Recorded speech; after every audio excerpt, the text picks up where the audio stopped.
collapsing governance at the troubled university.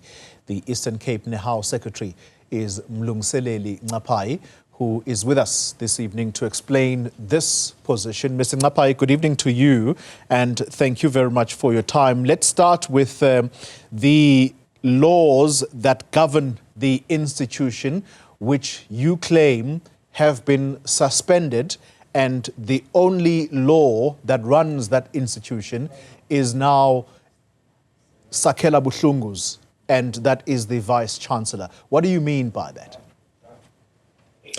Good evening, colleague. Good evening to the viewers at home. Our viewers now is very clear that ever since the Vice-Chancellor has come to the institution, there's a litany of evidence indicating that there are no management structures in place. Those management structures that are there are just there as a way of concealing his manner of running the institution. And we believe that the people that are given the authority in terms of being in senior management position to drive the vision and implement all the programs of the university are just there because they are occupying the position. Other than that, they do not have any authority, because we believe that the leadership style of the Vice-Chancellor is that of being autocratic, and it does not give people freedom to run their own departments and faculties in line with the statutes of that institution. That includes now the recruitment policies in terms of now human resources. You can see there's evidence of people that are employed in permanent position that do not even meet the requirements of those posts. So from where we're seated, our observation is that that institution is being run now with the iron fist. There's no freedom of any sort from both the management, the ordinary workers, including the students. So that's why now we're calling for him to be placed on special leave. Professor Buhlungu will argue, and I don't for a moment purport to speak for him, but this is what he has said in the past, and that is that corruption and mismanagement was entrenched in that institution. And so what he has been trying to do is clean up the institution. What litany of evidence do you have to the contrary? From our understanding is that the majority of the people that are being accused, for example, of corruption, are people that were hired under his tenure, and the people that you see today at court are not the people that you found them in that institution. They were recruited while he was there at the helm.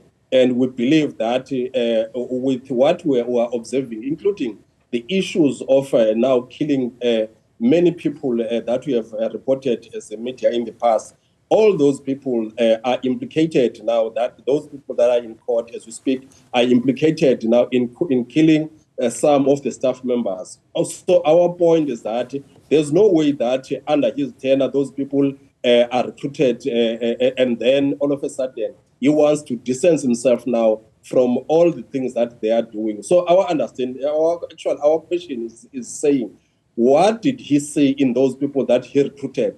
What did he see in the service providers that currently are being implicated in many wrong things in the institution that today you want to distance himself from? So hence we are saying we believe that if we can be put on the special leave by the minister, there's a lot of people that can come forward bringing now evidence so that they can clearly indicate what has happened in front of their eyes. So we are very clear and confident as Nehawu that even the last council could not act because in their majority were people that were mostly protecting him. But now that the council has come to an end, we believe the new council must be given an opportunity now to investigate so that they can get to the bottom of the thing, of everything that has been happening there.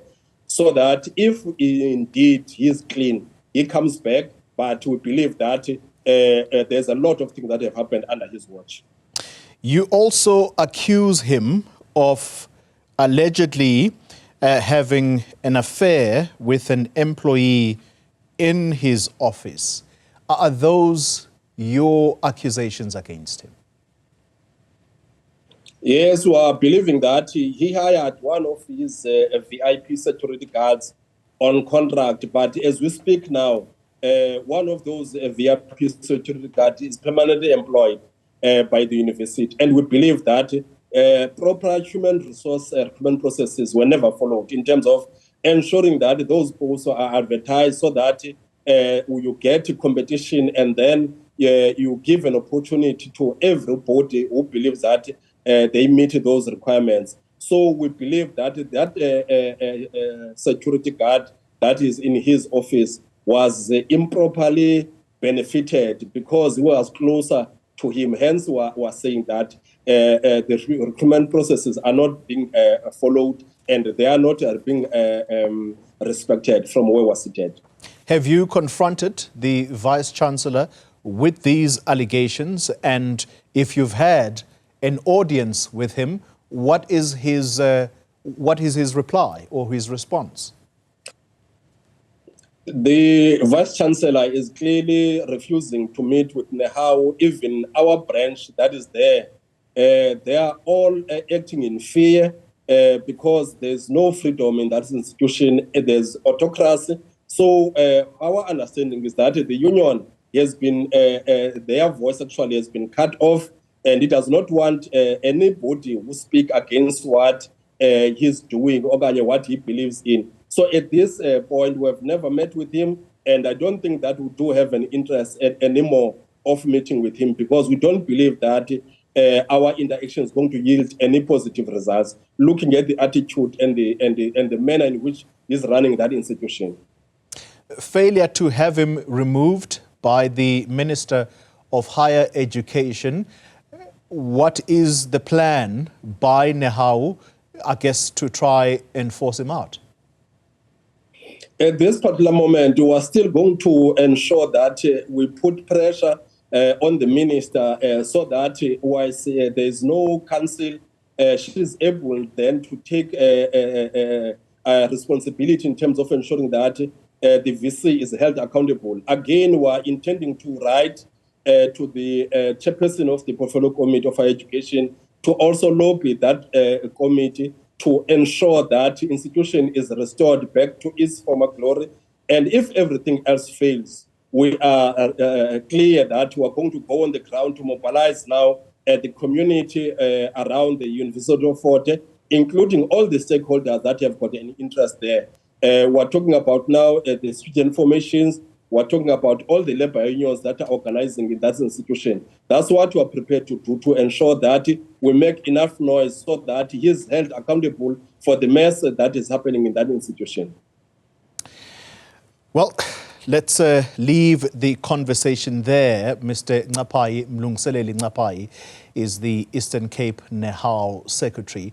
And just so we are also able to inform you as the viewer that we did try to reach out to the Vice-Chancellor, including his office, but so far we have not been successful. Hopefully, we are going to bring his side of the story if and when he does respond to our messages.